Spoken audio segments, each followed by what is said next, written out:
اليوم غادي نوريلك كيفاش النظام كيخليك كتاجر تربح فلوس. بالفعل تربح الفلوس.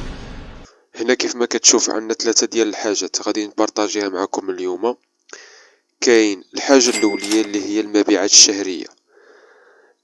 ملي كيكون عندك سيستم اولا واحد النظام كيتحكم لك اولا كيسير لك المحل ديالك، كتقدر تشوف كيما هنايا العدد الاشهر كل شهر شحال بعتي، يعني كل شهر انا كنشوف شحال بعت الفلوس.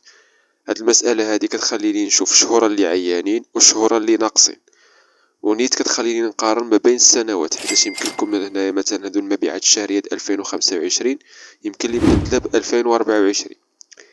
النقطة الثانية اللي مهمة خصها تكون في أي سيستم هي المنتجات. خاصني نشوف البرودويات اللي كيتباعوا بزاف كما كتشوفوا هنايا كنشوف البرودويات اللي تباعوا بزاف واللي كيمشيو. علاش؟ لأن ملي كنشوف البرودويات اللي تباعوا بزاف بهاد الطريقة هادي كنعرف ان هاد البرودويات هادو مثلا نقدر نشوف شي فورنيسور اخر يعطيهم لي بثمن اخر اللي يعطيهم لي بقل، لان هادو كيمشيو اكثر من برودويات اخرين. على السيستم مهم كيخليك تعرف البرودويات اللي كيمشيو والبرودويات اللي ناقصين. والحاجه الاخريه هي كبار العملاء. هاد البلاصه هادي فين كاين لي كليون، كتعرف لي كليون اللي كيتقداو من عندك مزيان.